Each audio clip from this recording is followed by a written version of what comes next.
পশ্চিমবঙ্গ পঞ্চায়েত নিয়োগ 2025 সম্পূর্ণ তথ্য এক ভিডিওতে জানবেন। নমস্কার বন্ধুরা, জানিয়ে রাখি যে বিজেপি ক্ষমতায় আসার পর থেকে পশ্চিমবঙ্গে চাকরি নিয়োগ পরীক্ষাগুলি সম্পর্কে তোড়জোড় শুরু হয়েছে এবং বিভিন্ন দপ্তরে। তো পঞ্চায়েত নিয়োগের জন্য যে পরীক্ষা হতে চলেছে সেই পরীক্ষার পদ্ধতি, নম্বর বিভাজন, বয়সসীমা এবং শূন্য পদ এবং বেতন সম্পর্কে আমরা এই ভিডিওতে জানব। পশ্চিমবঙ্গে গ্রাম পঞ্চায়েত নিয়োগের সুবর্ণ সুযোগ। 2024 সালে নিয়োগের জন্য রেজিস্ট্রেশন প্রক্রিয়া শুরু হয়েছিল, তবে পরীক্ষা হয়নি। 2025 সালের আবহে আবার কিন্তু এই নিয়োগ সংক্রান্ত আলোচনা শুরু হয়। আজ পঞ্চায়েত এবং গ্রাম উন্নয়ন মন্ত্রী মাননীয় দিলীপ ঘোষ মহাশয় 6500 শূন্য পদে কর্মী নিয়োগের কথা বলেন। পশ্চিমবঙ্গের সমস্ত গ্রাম পঞ্চায়েত সহ জেলা পরিষদ, পঞ্চায়েত সমিতিতে এই নিয়োগ হবে। পরীক্ষা হবে বাংলা ভাষায় এবং এই পরীক্ষা পরিচালনা করবেন district level selection committee.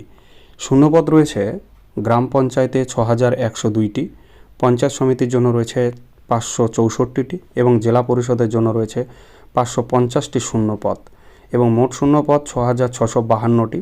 Form fill up শুরু হচ্ছে সম্ভাব্য 15 জুন 2026 থেকে এবং শেষ 15 জুলাই 2026 পর্যন্ত, অর্থাৎ এক মাস জুড়ে কিন্তু ফর্ম ফিল আপ চলবে এবং পরীক্ষা সম্ভাব্য কিন্তু আগস্ট মাস নাগাদ পরীক্ষা হওয়ার একটা প্রবল সম্ভাবনা রয়েছে। তবে সরকারি বিজ্ঞপ্তি বা গেজেট প্রকাশিত হওয়ার পরেই সমস্ত কিছু সম্পর্কে আমরা সঠিকভাবে একান্তই জানতে পারবো।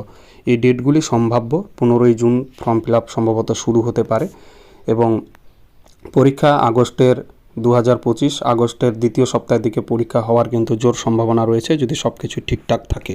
এই পরীক্ষায় বয়সসীমার জন্য কিন্তু আমরা সকলেই অবগত যে পশ্চিমবঙ্গে কিন্তু 5 বছর বৃদ্ধি করা হয়েছে চাকরির পরীক্ষায় বসার জন্য বয়সসীমা। তো সেক্ষেত্রে জেনারেল ক্যাটাগরি 18 থেকে 45 বছর পর্যন্ত বয়সী যারা রয়েছেন তারা এই পরীক্ষায় বসতে পারবেন। ওবিসির মধ্যে 18 থেকে 48 বছর বয়সীরা পরীক্ষায় বসতে পারছেন এবং এসসি এসটি অর্থাৎ যারা শিডিউল কাস্ট এবং শিডিউল ট্রাইব রয়েছে তারা কিন্তু 18 থেকে 50 বছর বয়সের মধ্যে এই পরীক্ষায় কিন্তু আবেদন করার জন্য যোগ্য।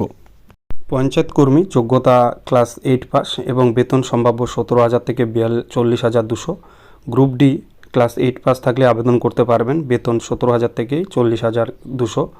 পঞ্চায়েত সমিতির পিয়ন ক্লাস 8 পাস, বেতন একই থাকছে।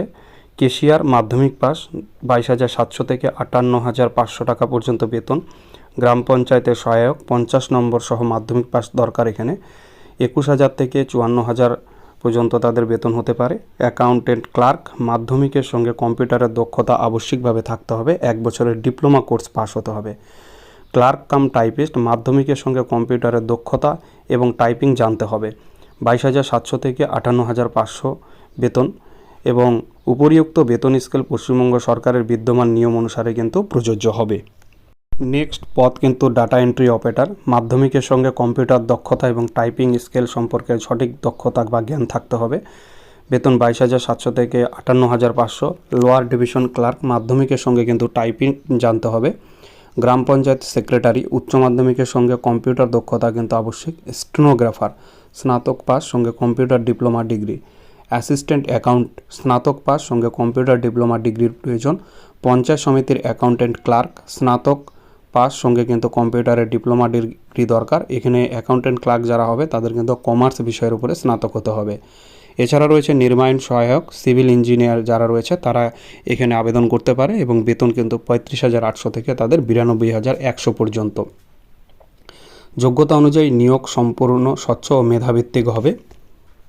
এবার আসবো পরীক্ষা সম্পর্কে। পরীক্ষা 2টি ধাপে এই নিয়োগ প্রক্রিয়া হবে। প্রথমে থাকবে লিখিত পরীক্ষা এবং তারপরে হবে ইন্টারভিউ এবং কিছু পদের ক্ষেত্রে স্কিল টেস্ট নেওয়া হবে এবং পরীক্ষা হবে সমস্ত ওএমআর মোডে। এমসিকিউ টাইপের প্রশ্ন হবে, প্রশ্ন বাইল্যাঙ্গুয়াল হবে অর্থাৎ বাংলা এবং ইংরেজি ভাষাতে হবে প্রশ্ন। লিখিত পরীক্ষায় পাশ করার পর ইন্টারভিউয়ের জন্য ডাকা হবে। লিখিত পরীক্ষা ও ইন্টারভিউয়ের প্রাপ্ত নম্বরের ভিত্তিতে কিন্তু চূড়ান্ত মেধা তালিকা প্রকাশিত হবে।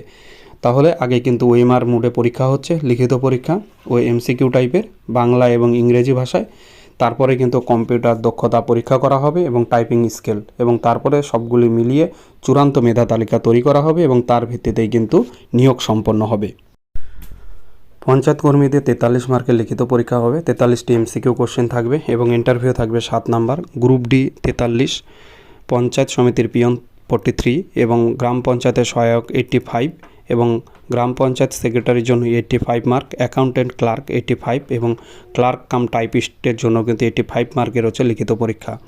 এবং গ্রাম পঞ্চায়েতের সেক্রেটারি, অ্যাকাউন্টেন্ট ক্লার্ক এবং ক্লার্ক কাম টাইপিস্টের জন্য কিন্তু 5 নাম্বার করে স্কিল টেস্ট থাকবে এবং তাদের ইন্টারভিউয়ের জন্য 10 নাম্বার করে বরাদ্দ।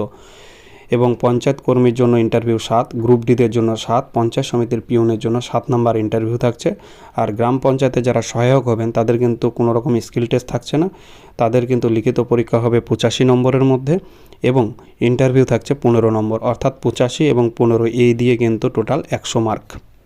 ডাটা এন্ট্রি অপারেটর 85, ক্যাশিয়ারের জন্য 85, lower division clerk, stenographer, executive assistant, নির্বাহী সহায়ক এবং পঞ্চায়েত সমিতি অ্যাকাউন্টেন্ট ক্লার্ক এদের জন্য টোটাল 85 মার্কেরই লিখিত পরীক্ষা হচ্ছে প্রত্যেকেরই এবং প্রত্যেকটি পদের জন্য কিন্তু স্কিল টেস্ট থাকছে 5 নম্বরের এবং ইন্টারভিউ থাকছে 10 নম্বরের।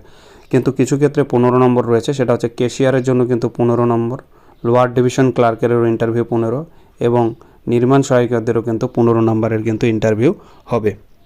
সব থেকে গুরুত্বপূর্ণ জিনিস সম্পর্কে আমরা আলোচনা করব, সেটি হচ্ছে প্রশ্ন সংখ্যার বন্টন এবং কী কী বিষয়ের উপরে পরীক্ষা হবে।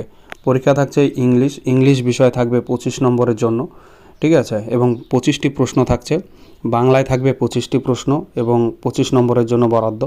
গণিত থাকছে 25টি প্রশ্ন, নম্বর থাকছে 25 এবং সাধারণ জ্ঞানের জন্য 10টি এবং নম্বর থাকছে কিন্তু 10, অর্থাৎ মোট প্রশ্ন সংখ্যা 85 এবং মোট নম্বর কিন্তু 85 মার্কের, ঠিক আছে, অর্থাৎ 85টি প্রশ্নের জন্য প্রত্যেক প্রশ্নের জন্য 1 নম্বর করে বরাদ্দ এবং 3টি প্রশ্ন ভুলের জন্য 1 নম্বর করে কিন্তু কাটা যাবে। এই ছিল পশ্চিমবঙ্গের পঞ্চায়েত নিয়োগ 2025 সম্পর্কিত সমস্ত তথ্য, পরীক্ষার পদ্ধতি, নম্বর বিভাজন এবং বয়সসীমা সম্পর্কে।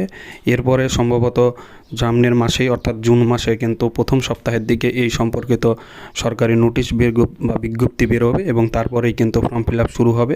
তাই জোর কদমে সবাইকে বলবো পড়াশোনা শুরু করে দাও, কারণ এতদিন পর্যন্ত নিয়োগ প্রক্রিয়াগুলো যে থমকে ছিল, এই মুহূর্তে নিয়োগ প্রক্রিয়া শুরু হলে পরপর অনেকগুলি পরীক্ষা হবে আর সে তার মধ্যেই নিজের যোগ্যতা প্রুভ করতে হবে। তাই ফর্ম ফিল আপ শুরু হবে, তারপরেই পড়াশোনা শুরু করব, সেটার জন্য কিন্তু সময় পাবে না, তাইলে কিন্তু অনেকেই তোমার থেকে এগিয়ে যাবে। তাই প্রত্যেকেই জোর কদমে পড়াশোনা শুরু করে দাও। সবাইকে বেস্ট অফ লাক এবং আগাম সবাইকে শুভেচ্ছা রইল। সবাই যাতে পরীক্ষা ভালো করে দিয়ে সবাই একটা চাকরি জোগাড় করে নিতে পারো।